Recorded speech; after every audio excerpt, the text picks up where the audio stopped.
Real Partiyasının sədri Natiq Cəfərli qonağımızdır. Natiq bəy, zəhmət olmasa təşrif buyurun masamızın ətrafına. Hər vaxtınız xeyir olsun, xoş gördük. Xoş gördük. Natiq bəy, birinci ondan başlayaq ki, CNP-nin bir qiymətləndirməsi var. Təqribən bizim də təxmin etdiyimiz məsələlərdir, yəni təəccübləndirəcək bir məqam yoxdur. Amma mənim diqqətimi çəkən sülh sazişinin imzalanması, effektiv nəticənin əldə olunması zaman alacaq hissəsidir. Düşünürəm ki, bununla bağlı müzakirəyə ehtiyac var. Tutaq ki, deyək bu preambula məsələsi həllini tapdı, konstitusiya dəyişikliyi olundu, Paşinyan da seçildi. Zaman alacaq deyəndə CNP daha çox nəyi nəzərdə tutur? Burada həm texniki məsələlər önə çıxacaq çox güman ki. Çünki sülh sazişindən sonra Azərbaycanla və Ermənistan arasında müəyyən texniki problemlərin həlli də lazımdır. Bu, həm banklar arası pul köçürmələrin yaradılması, əgər ticarət əlaqələri olacaqsa, qarşılıqlı sığorta risklərinin hər bir ölkənin nəzdində fəaliyyət göstərən şirkətlərin qarşılıqlı sığorta risklərinin qarşılanması, səfirliklərin açılması, nümayəndəliklərin açılması, tranzit yollarının açılması və effektiv fəaliyyət göstərməsi, Türkiyə-Ermənistanla münasibətlərin tənzimlənməsi. Yəni, bunun doğrudan da müəyyən qədər zaman alması ağlabatandır. Çünki sülh sazişi imzalanandan sonra hələ bunun təsdiqi üçün parlamentdən də keçəcək, orada ratifikasiya olunacaq. Bundan sonra dövlətlər arası münasibətlərin normallaşması yönündə müəyyən addımlar atılacaq. Amma əsas odur ki, istiqamət bu yöndədir və həmin araşdırmada da digər başqa qiymətləndirici şirkətlərin də araşdırmalarında yer alan əsas fikir ondan ibarətdir ki, Azərbaycan və Ermənistan sülh yolunda irəliləyirlər. Və bu daha vacib sayılır və bu irəliləmənin davamlı şəkildə olması üçün Ermənistanın üzərində olan bəzi öhdəliklərin həm yerinə yetirilməsi, həm də 7 iyun seçkilərinin çox vacib bir keçid dövrü olmasından xəbər verir. Yəni, bütün analitiklərin əsas fikri ondan ibarətdir. Natiq bəy, burada bir məqam da var. Bəzi ekspertlər hesab edirlər ki, hətta qarşılıqlı şəkildə tələblər icra olunsa da Azərbaycanın əslində sənədlərdə göstərmədiyi, amma digər tələbləri də var və Ermənistan da misal üçün deyək, erməni məhbuslar var ki, Azərbaycan həbsxanalarında da artıq onlarla bağlı qərarlar da verilib. Zaman-zaman Paşinyana da bu yöndə təzyiq olunur. O da kağızda göstərilməyən, amma Ermənistan baş nazirinə edilən təzyiqlər fonunda istədiyi bir addımdır. Baxmayaraq ki, həmin şəxslər də bir növ Paşinyana qarşıdır. Yəni, sənədlərdə kağızda göstərilməyən, amma şifahi şəkildə ifadə olunan tələblər varmı ki, hətta konstitusiya məsələsi həll olunsa da bunlar düyün nöqtəsinə çevrilə bilər? Əlbəttə, istənilən ölkələr, hətta qonşu ölkələrin ən ideal münasibətləri olsa belə zaman-zaman müəyyən problemlərin çıxdığını biz görürük. Məsələn, Gürcüstanla Azərbaycan kifayət qədər sıx və çox həddindən artıq strateji müttəfiqliyə malikdir. Amma zaman-zaman bəzi problemlərin çıxdığını istəyir, tranzitlə bağlı, yük daşımalarla bağlı, sərhədlərin dəqiqləşdirilməsi ilə bağlı zaman-zaman problemlərin çıxdığını görmüşük. Burada da yəqin ki, belə bir sürəcdən keçəcəyik. İstər-istəməz tarixin verdiyi dərsləri nə Ermənistan tərəf, nə Azərbaycan tərəf çox güman ki, əsasən də Azərbaycan tərəf unutmayacaq. Amma söhbət ondan gedir ki, məsələn, erməni məhbuslar məsələsi, hansı ki, Azərbaycan tam beynəlxalq hüquqa görə və Azərbaycanda törətdikləri cinayətlərə görə həbs edib və indi Azərbaycanda saxlanılır. Onların azad olunması hansı dövrdə Ermənistan üçün beləcə çox vacib olacağı da ciddi müzakirə mövzusudur. Seçkidən öncə onların azad olunmasını heç kim istəmir. Ermənistan da istəmir, heç Azərbaycan da belə bir addım atmaz. Çünki məhkəmələr yeni yekunlaşıb.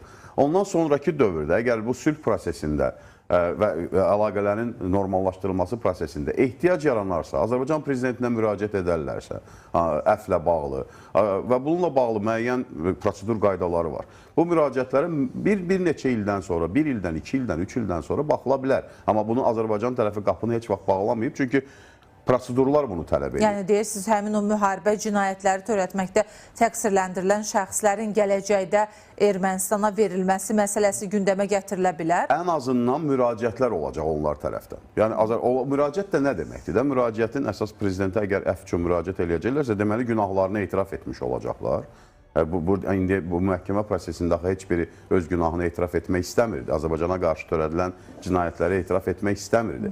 Amma Azərbaycan prezidentinə əfvlə bağlı müraciət edəcəklərsə, deməli, həm də öz günahlarının olduğunu etiraf edəcəklər. Amma bunun yaxın gələcəkdə baş tutacağını açığı düşünmürəm. Bu heç Paşinyana da lazım deyil, Ermənistanın indiki hökumətinə də lazım deyil. Sadəcə ictimai rəydə müəyyən dərəcədə seçkilərdən öncə əsasən də bu məsələni gündəmdə saxlamaqla müəyyən bir qrup seçiciyə yönəlik, belə deyək də, mesajlardır. Hətta Ermənistanda mən sizə açığın deyim ki, daxili müzakirələrdə heç də hamı bu məsələdə yekdil fikirdə də deyirlər. Məsələn, Vardanyanla bağlı kifayət qədər ciddi fikir ayrılıqları var. Vardanyanın Rusiyanın ora göndərdiyini, ondan sonra Qarabağda etdiklərindən sonra Ermənistanda liderə çevrilmə senarisi Ermənistanda çox ciddi müzakirə olunur. Və onu da nəzərə alsaq ki, Ermənistanda Rusiyanın təsir dairəsində olan istənilən siyasi institutların nüfuzu həddindən artıq aşağıdır. Son dövrlərdə bütün rəy sorğuları da bunu göstərir. Məsələn, Vardanyanla bağlı aparılan kampaniyanı bundan biraz da ayırmaq lazımdır. Çünki onun pulu var, müəyyən bir fondu var, xaricdə apardığı lobbilik fəaliyyəti var və müəyyən dərəcədə pul hesabına, özünün vəsaiti hesabına, ailəsinin vəsaiti hesabına bu məsələni diri tutmağa çalışan insanlar var. Həm Ermənistan daxilində, həm Ermənistandan xaricdə. Amma dediyim kimi, bu insanlarla bağlı hansısa belə bir ciddi Ermənistanda narazılıq var, minlərlə insanlar bunu tələb eləyirlər, nə bilim, aksiya keçirdirlər, belə bir şey də yoxdur açığı. Bu da ondan xəbər verir ki, Ermənistanda çox az bir kəsimin bu məsələ doğrudan da həqiqətən çox ciddi marağına səbəb olan məsələdir. Ümumi götürsək, Ermənistanda bu məsələ ancaq seçkilərdə istifadə olunan alət kimi maraqlıdır. Natiq bəy, bir də CNP-nin fokuslandığı məsələ var ki, siyasi sabitlik baxımından bu parlament seçkisi mühüm sınaq olacaq. Düzdür, hazırda Paşinyana qarşı çox güclü bir rəqib yoxdur. Siz də vurğuladınız. Rusiya yönümlü şəxslər ümumiyyətlə cəmiyyətdə qəbul olunmur. Onlara qarşı negativ rəy çoxdan formalaşıb. Amma elə CNP bir məsələnin də altından xətt çəkir ki, öncəki seçkiyə nisbətdə bu dəfə Paşinyanın reytingi də kifayət qədər eni. Bu da hansısa bir siqnalı ötürür əslində. Nə deməkdir? Biraz istəyərdim siz təhlil edəsiniz. Əvvəl onu deyim ki, Ermənistandakı seçkilərdə Qərbin kifayət qədər ciddi dəstək göstərdiyini də görürük. Həm Vensin səfəri, Amerika Birləşmiş Ştatlarının vitse-prezidentinin açıq şəkildə çıxışlarında Paşinyana göstərilən dəstək, Avropa Birliyindən ayrılan yardımlar, may ayında Avropa Birliyinin böyük bir tədbirinin İrəvanda baş tutması. Bütün bunlar ondan xəbər verir ki, Paşinyanın hakimiyyətdə qalması və seçkiləri udması üçün kifayət qədər ciddi dəstək var. Və Azərbaycanın Ermənistanla bağlı son dövrlərdə atdığı adımlar da həm də buna hesablanıb. Düzdür, Azərbaycan açıq şəkildə bunu deyə bilməz və deməməli də, doğru olan da budur. Amma atılan addımlar sülh gündəminin, sülhün alternativinin Ermənistan üçün faciə ola biləcəyi haqqında mesajları hər tərəfdən erməni cəmiyyəti alır. Və doğrudan da orta statistik erməni seçicisi düşünür ki, əgər Trump 9 milyard Amerika Birləşmiş Ştatları bura yatırım qoyacaqsa, bu Paşinyan komandasının davam etməsindən işarədir. Avropa Birliyi 200 milyondan avrodan yuxarı yatırım qoyursa, deməli bu Paşinyan komandasının gələcək işinə dəstəkdir. Bütün bunlar erməni seçicisinə bir kifayət qədər ciddi psixoloji, müsbət mənada psixoloji təsir də göstərir və ona görə də reytinglərin aşağı olmasına baxmayaraq Ermənistan konstitusiyasına görə parlament respublikasıdır. Müəyyən koalisiyalar da ola bilər. Mən hətta düşünürəm ki, bu seçkilərdə qərb yönümlü kiçik partiyalarında parlamentə düşməsi ehtimalı var. Bir neçə belə partiyalar indi peyda olub, yəni meydana çıxmağa cəhd eləyirlər. Ermənistanda siyasi səhnəyə təsir göstərməyə çalışırlar. Əgər elə olsa, çox kiçicik bir qrup halında düşsələr belə, Paşinyan komandası onlarla koalisiya qura bilər. Onlara bir nazirlik və yaxud da hansısa bir portfel verməklə gələcəkdə birgə fəaliyyət üçün əsaslar yarada bilər. Mən düşünürəm ki, bu senari kifayət qədər belə ağlabatan və ehtimal olunan senaridir. Çünki Rusiyanın təsir dairəsində olan, istəyir Köçəryan olsun, Sarkisyan olsun, Karapetyan olsun, onların hətta çox kiçik qruplarla belə parlamentə düşməsi heç nəyi dəyişməyəcək. Heç nəyi dəyişməyəcək. Onların birlikdə belə fəaliyyət göstərməsi bir sual altındadır ciddi şəkildə. Çünki ilk baxışdan bir mərkəzə, belə deyək də, bir mərkəzlə işlədikləri, yəni Kremllə işlədikləri görünsə də, amma Sarkisyanla Köçəryan arasında da kifayət qədər ziddiyyətli fikirlər var. Bir-birlərinə həddindən artıq ziddiyyətli mövqedə dayanan insanlardır. Ona görə də bu seçkilərdən sonra müəyyən kiçik partiyalarında parlamentə düşməsi ehtimalı var və bu ehtimaldan yararlanan Paşinyan sonradan əgər birinci partiya olacaqsa, amma tək başına hökumət qura bilməyəcəksə, qanunvericiliyə görə, o kiçik partiyalarla koalisiya quraraq, 1-2 partiya ilə hökumətin davamlı şəkildə olmasında maraqlı olacaq və yaxud da bunu təşviq eləyəcək. Burada elə həmin hesabatda da bu davamlılıq məsələsinə... Bəli, elə növbəti sualım da bundan bağlı olacaqdır ki, davamlılıq bir də Paşinyan seçiləndən sonra artıq sanki bir sabitlik, davamlılıq olacaq deyə iddia edir CNP. Sizin fikrinizcə, həqiqətən də Natiq bəy, əgər bu seçkidən salamat qurtula bilsə və həmçinin də rəqibi hesab elədiyi ikinci Qaregin kilsəni də müəyyən qədər zərərsizləşdirmiş olsa, onu təbricə ifadə eləsək, bundan sonra Ermənistanın siyasi kursunda bir davamlılıq, sabitlik biz görəcəyikmi? Bundan öncəki dövrə baxanda görürük ki, doğrudan da Paşinyanın müxtəlif enişli çıxışlı, belə deyək də, bəzən anlaşılmaz bəyanatlarını, hərəkətlərini bir kənara qoysaq, amma ümumi xətt Azərbaycanla və Türkiyə ilə üzr istəyirəm, normal münasibətlərin olması yönündədir. Yəni, davamlılıq həm də bu yöndədir. Bir xarici siyasətdə də müəyyən qədər balans qurmağa çalışır Ermənistan. Həm Rusiya ilə müəyyən, belə deyək də, əlaqələrində zəifləməyə doğru addımlar atılsa da, amma tamamilə münasibətləri qırmayıb və yeri gəlmişkən Rusiya tərəfi də anlayır ki, Paşinyanın seçkilərdə uda biləcək hələ ki bir qüvvə yetişməyib. Paşinyanla da münasibətləri tam korlamaq istəmir. Müəyyən təbliğatlara baxmayaraq, müəyyən təbliğat maşınına baxmayaraq.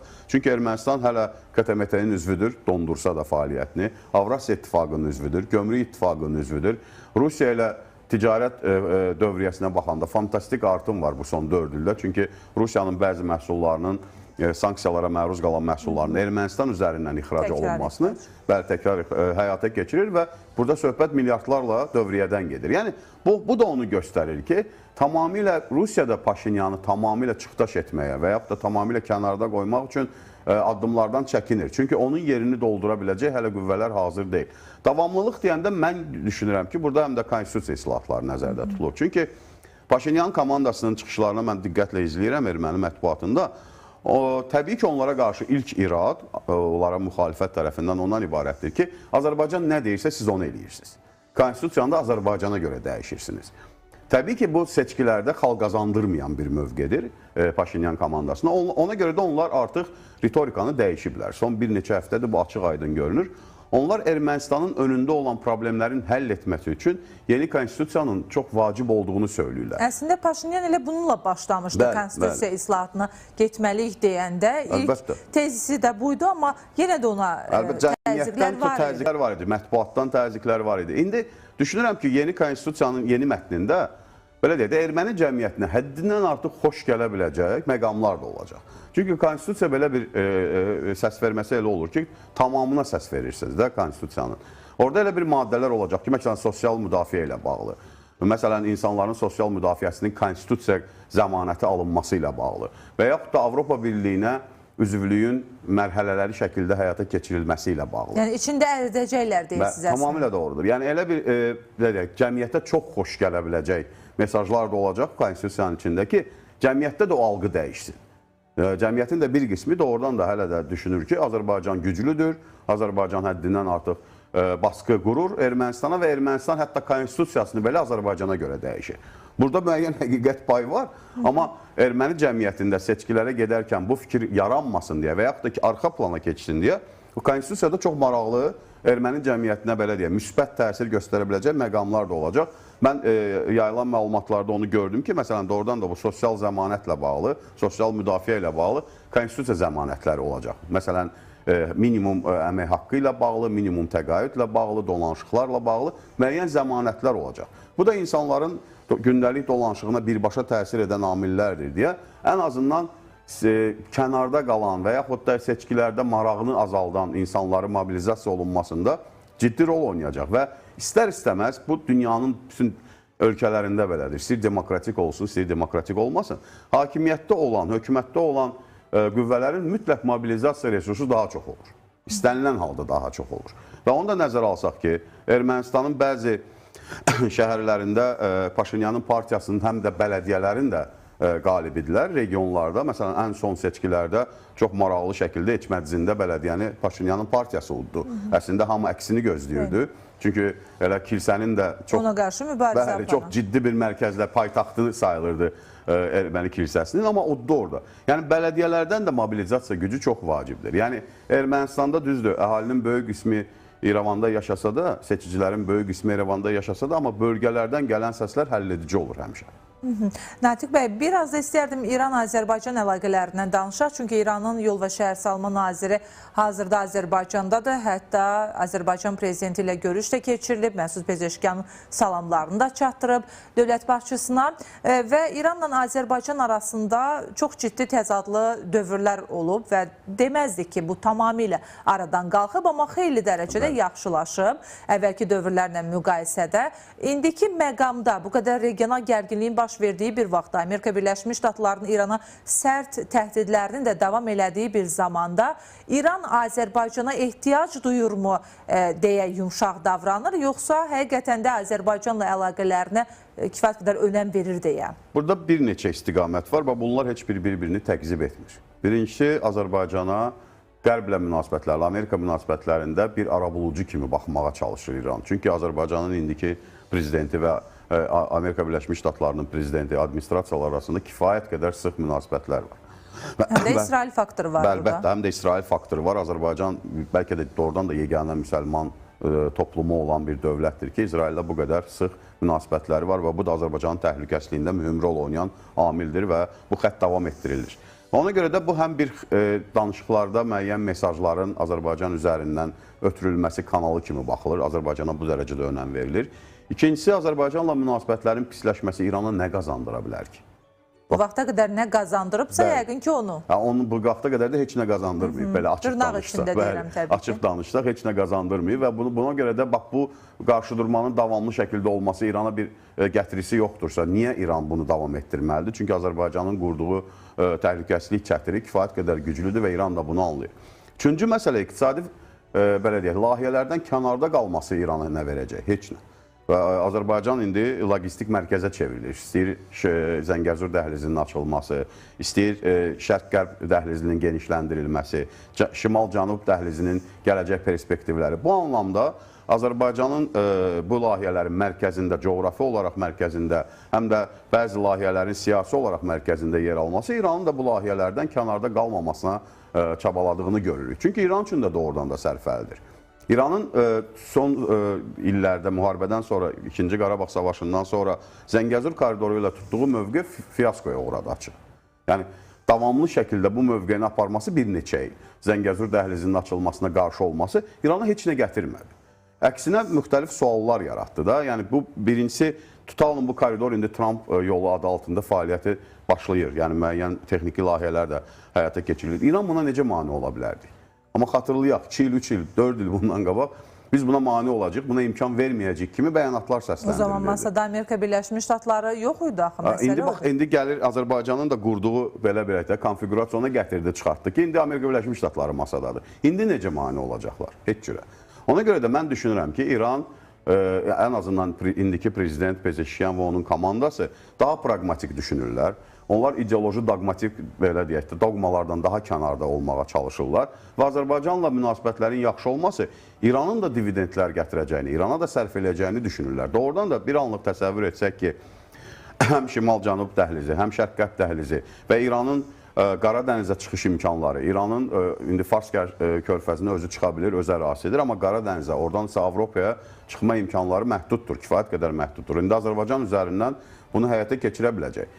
Və buna görə də İran düşünürəm ki, həm pragmatik davranmağa çalışır, həm də Azərbaycanla konfrontasiyaya getməyin, Azərbaycanla münasibətlərin gərginləşdirilməsinin İrana heç nə gətirmədiyini gördü. Əksinə itirdi, müxtəlif regional layihələrdən kənarda qaldı. Və Azərbaycan da doğrudan da çox böyük jestlər də elədi. Məsələn, Zəngəzur koridoruna paralel olaraq 5 kilometrlik İran ərazisindən Araz boyu bir yol da çəkilir. Düzdür, hərləlik dəmir yolu orada nəzərdə tutulmayıb, amma avtomobil yolları çəkilir. Bu da İran üçün böyük bir nailiyyətdir. Çünki o koridorun bir hissəsi də İran ərazisindən keçəcək və yük dövriyyəsi, əsasən də avtomobillərlə olan yük dövriyyəsinin İrandan keçməsi həm orada iqtisadi dividendlər qazandıracaq İrana, həm də yol boyu hansısa infrastrukturun qurulmasına, müəyyən iş yerlərinin yaranmasına, tikintinin özünün gedişatı zamanı müxtəlif rəqəmlər səsləndirilir, amma ən azından bir 8-10 min yeni iş yerlərinin yaranması İran ərazisində mümkündür. Bu niyə vacibdir? Sonda onu da qeyd eləmək məncə yerinə düşərdi. İranda son zamanlar baş verən etirazların kökündə, belə deyək, dərinliyində, fəlsəfəsində ideoloji, siyasi məqamlar yer alsa da, amma əsas səbəb iqtisadi. İnsanların dolanışığıdır, insanların qazancıdır. İranın büdcəsi, əhalisi 90 milyon olmasına baxmayaraq, eyni əhali olan Türkiyədə, qardaş Türkiyədən 9 dəfə azdır, təsəvvür edin. Yəni, İranda olan problemlərin kökündə iqtisadiyyat durur. Və İranın indiki rəhbərliyi də, ən azından sivil rəhbərliyi, yəni prezident və onun komandası anlayır ki, bu iqtisadi problemlər həll olunmadan İranın daxilində olan sabitliyə, hansı ki, siyasi sabitliyə onlar qalmağa çalışırlar, ona nail olmaq mümkün olmayacaq. Ona görə də mən düşünürəm ki, İranın praqmatik addımları həm də İranın daxilində olan iqtisadi problemlərin həllinə yönəlik addımlar olacaq. Natiq bəy, çox təşəkkür edirik ətraflı Mən təşəkkür təhlilləriniz edirəm.